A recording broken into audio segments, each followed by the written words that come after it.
The afternoon of July 20th, 1944, at the Wolf's Lair headquarters in Rastenburg, East Prussia, remains one of the most critical inflection points of the 20th century. Historically, the heavy oak conference table and the open windows of the wooden briefing hut deflected the blast of Klaus von Stauffenberg's briefcase bomb, shielding Adolf Hitler from the lethal shockwave and leaving him with only minor injuries.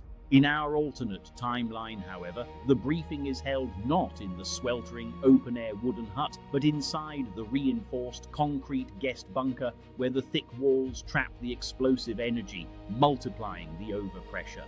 The blast wave propagates through the sealed space, instantly vaporizing the heavy conference table and killing Hitler, along with Generalfeldmarschall Wilhelm Keitel and General Oberst Alfred Jodl. Stauffenberg, watching the massive column of smoke from his staff car as he drives toward the Rastenburg airfield, confirms the total destruction of the headquarters. He boards his Heinkel Hitler 11 transport, convinced that the head of the Nazi snake has finally been severed. As Stauffenberg's plane flies toward Berlin, the initial wave of confusion paralyzes the communications hub at Rastenburg. The destruction of the central telephone exchange by the co-conspirator General Erich Felgebel succeeds in cutting off the Wolf's Lair from the rest of the Reich for several critical hours. Without communications, the regional military commanders across occupied Europe are left in complete isolation, unaware of whether the rumor of Hitler's death is truth or propaganda. In Berlin, the plotters at the Bendler Block, led by General Friedrich Olbricht and Colonel Albrecht Merz von Quirnheim, wait in agony. Because Stauffenberg's flight takes over 2 hours to reach the capital, the conspirators hesitate to issue the official Operation Valkyrie orders, fearing that Hitler might have survived. When Stauffenberg finally lands at Rangsdorf Airfield and telephones Olbricht to announce that the Führer is indeed dead, the gears of the military coup are set into motion, igniting a desperate struggle for the soul and survival of Germany. With the confirmation of Hitler's death, General Friedrich Olbricht and General Oberst Ludwig Beck immediately initiate the official Operation Valkyrie teletypes from the Bendler Block, sending them to all military district commanders across Germany and the occupied territories. The orders, signed by General Field Marshal Erwin von Witzleben as the newly designated Commander-in-Chief of the Wehrmacht, declare a state of military emergency. The teletypes state that a clique of party leaders has attempted a coup and that the army is taking full administrative control of the state to maintain order. In Berlin, Major Otto Ernst Rehmer, the commander of the elite Wachbataillon Großdeutschland, is ordered to seal off the government quarter and arrest Reich propaganda minister Joseph Goebbels. Historically, Goebbels was able to show Rehmer that Hitler was still alive via a telephone call to East Prussia, causing Rehmer to turn on the plotters. In this alternate timeline, however, there is no living Führer on the other end of the line. When Rehmer telephones Rastenburg, he is met with static or frantic officers confirming the dictator's death, convincing him that the military government is now the legitimate sovereign authority of Germany. Rehmer's battalion, acting under the direct authority of General Oberst Beck, swiftly occupies the Reich Chancellery and arrests Goebbels. Simultaneously, the conspirators deploy their loyal reserve units to secure the central telephone and telegraph stations, the Berlin Broadcasting House on Messerenallee, and the headquarters of the SS on Prince Albrechtstrasse. Reichsführer SS Heinrich Himmler, attempting to organize a counter-coup from his regional headquarters, is arrested by army troops before he can mobilize the Waffen-SS divisions stationed near the capital. In Paris, the military governor of France, General Karl Heinrich von Stülpnagel, executes his part of the plan with flawless precision, successfully arresting over 1,200 SS, Gestapo and SD officers in a single afternoon without a single shot being fired. The local population looks on in stunned silence as the army disarms the dreaded security services of the Nazi state. Despite these rapid operational successes, the conspirators face immediate resistance from fanatic Nazi loyalists within the army and the SS. Waffen-SS divisions stationed in Pomerania and northern Germany, refusing to believe the army's teletypes, begin mobilizing to march on Berlin. At the same time, regional party Gauleiters, led by Martin Bormann's desperate radio broadcasts from a secret transmitter, urged the German population to resist the treasonous generals. The nation stands on the precipice of a brutal, fratricidal civil war. To prevent a complete collapse of domestic order, while simultaneously holding a crumbling front line on both the eastern and western fronts, the Provisional Military Government desperately needs a charismatic, internationally respected military figurehead to unite the nation and command the loyalty of the common soldier. On July 17, 1944, just 3 days before Stauffenberg's bomb was detonated, Generalfeldmarschal Erwin Rommel's staff car was strafed by a British Royal Air Force Spitfire near Sainte-Foy de Montgomery in Normandy, leaving him with severe skull fractures and facial injuries. Historically, these life-threatening wounds took him out of action and prevented him from directly participating in the aftermath of the July 20th plot, which ultimately led to his forced suicide when his connection to the conspirators was uncovered by the Gestapo. In our alternate timeline, however, Rommel's car is delayed by a mechanical issue before leaving the command bunker, missing the Spitfire patrol entirely. Alternatively, he survives the strafing with minor injuries, allowing him to remain conscious and active at his headquarters at La Roche-Guyon. When the news of Hitler's death and the activation of Operation Valkyrie reaches the Western Front, Rommel immediately throws his immense prestige and authority behind the Provisional Military Government. Under the new administration led by Beck and Witzleben, Rommel is appointed Commander-in-Chief of the Army, Oberbefehlshaber des Heers, placing him in direct control of all ground operations. Rommel's appointment is a masterstroke of political and military opportunism by the conspirators. Known worldwide as the Desert Fox and widely respected by both the German civilian population and the Western Allies, Rommel is the only commander capable of commanding the absolute loyalty of the army while simultaneously disarming the fanatical resistance of the Waffen-SS. Rommel issues a personal radio broadcast to the entire Wehrmacht, declaring that the war can no longer be won by military means and that the new government's primary mission is to secure an honourable peace to save Germany from complete industrial and physical destruction. His speech shocks the nation, but instantly diffuses the threat of civil war, as hundreds of thousands of frontline soldiers and officers, exhausted by years of futile struggle under Hitler's delusional no-retreat orders, rally behind their legendary commander. However, Rommel's new role as OBDH is not a position of triumph, but a desperate struggle against time and geography. When he takes command in late July 1944, the German military position is on the verge of absolute collapse. In the east, the Soviet Red Army has just obliterated Army Group Center during Operation Bagration, advancing hundreds of miles to the borders of East Prussia and the Vistula River. In the west, Allied forces are on the verge of breaking out from the Normandy beachheads during Operation Cobra. The German transportation network is being systematically pulverized by Allied strategic bombers, and the synthetic oil refineries are running completely dry.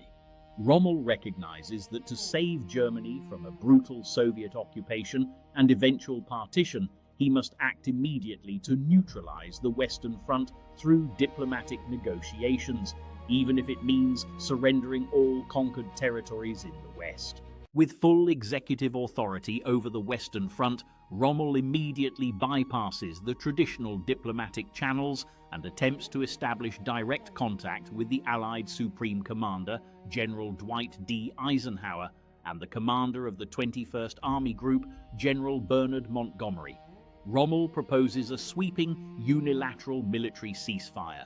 German forces in France, Belgium, and the Netherlands will immediately cease all hostile operations, withdraw behind the west wall along the German border, and allow Allied forces to peacefully occupy the liberated territories without firing a single shot.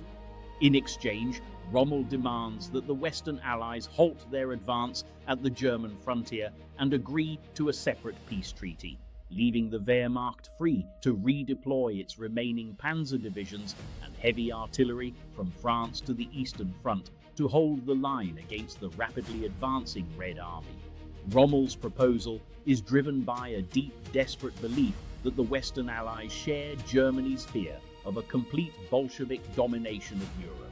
He argues that a rapid Soviet advance into the heart of Germany would destroy the balance of power on the continent and lead to a permanent Soviet occupation of Eastern and Central Europe.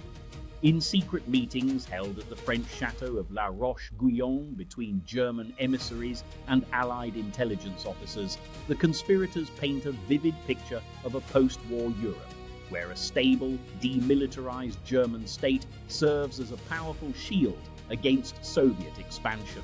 To show his good faith, Rommel orders the immediate release of all Allied prisoners of war held in French camps and commands his forces in Normandy to begin a structured, peaceful withdrawal towards the Belgian border, effectively dissolving the German front line in the west. While this separate peace scenario represents the ultimate dream of the German military elite, it is a grand strategic mirage that ignores the unyielding political and diplomatic commitments of the Allied coalition. To the leaders in Washington, London, and Moscow, any attempt to split the alliance or negotiate a separate peace is an absolute non-starter. British Prime Minister Winston Churchill and US President Franklin D. Roosevelt are bound by the Casablanca Declaration of January 1943, which established unconditional surrender as the sole acceptable outcome of the war. They recognized that any deviation from this policy would instantly shatter their alliance with Joseph Stalin, who would view any Western negotiations with Germany as a betrayal, potentially leading to a separate Soviet-German peace or a permanent fracture of the anti-fascist coalition. The Western Allies are determined to destroy German militarism completely, and they will not allow a change of government in Berlin to rob them of a total, unconditional victory. The Allied response to Rommel's diplomatic overtures is swift, cold, and uncompromising. General Eisenhower, acting under direct and explicit orders from President Roosevelt and Prime Minister Churchill, refuses to meet with any representatives of the Provisional German government. Eisenhower issues a formal statement declaring that the Western Allies will only accept a simultaneous and unconditional surrender of all German forces on all fronts, both east and west. The Allies refused to make any distinction between Hitler's regime and the military junta that replaced him, viewing the German General Staff as equally responsible for the planning and execution of the aggressive wars of conquest and the horrific war crimes committed across occupied Europe.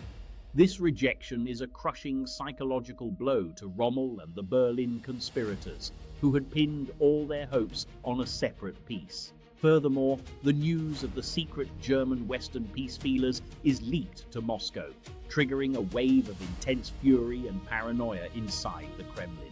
Joseph Stalin, already deeply suspicious of his Western allies, interprets the Swedish and French diplomatic contacts as proof that the capitalists are plotting to betray the Soviet Union, leave the Red Army to bear the sole burden of defeating Germany, and carve up Europe behind Moscow's back. To preempt any potential Western German deal, Stalin orders the Stavka to immediately accelerate their operational plans on the Eastern Front.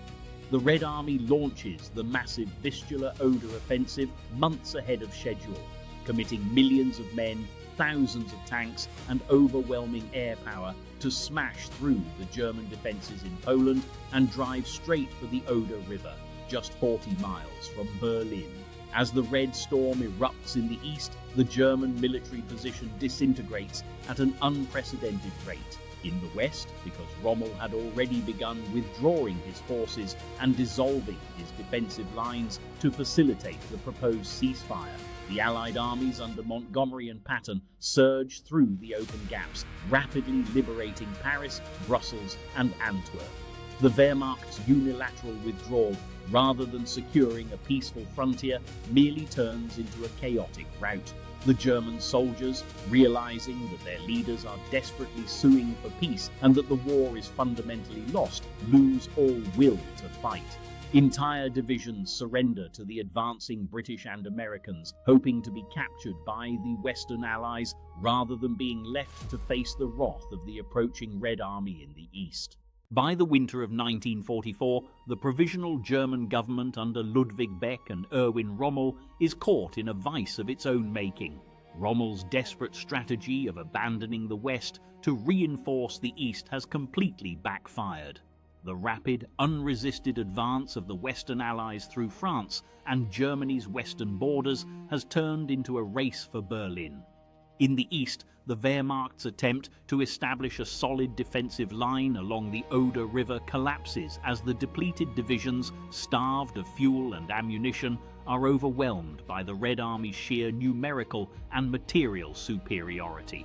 With the Western Allies crossing the Rhine in late 1944, months ahead of their historical schedule, and the Soviets breaching the Oder defenses, the final battle for Berlin begins not in April 1945, but in December 1944.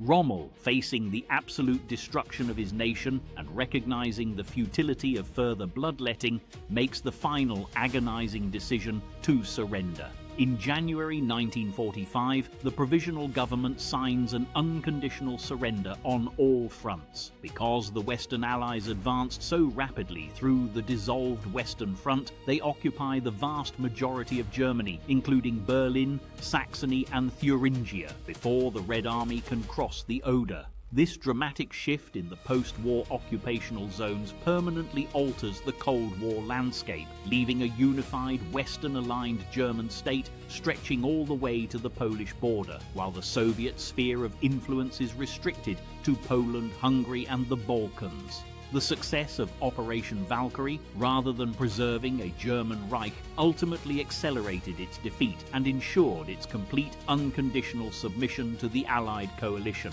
proving that the unyielding laws of industrial logistics and coalition diplomacy were far more powerful than any change in military leadership.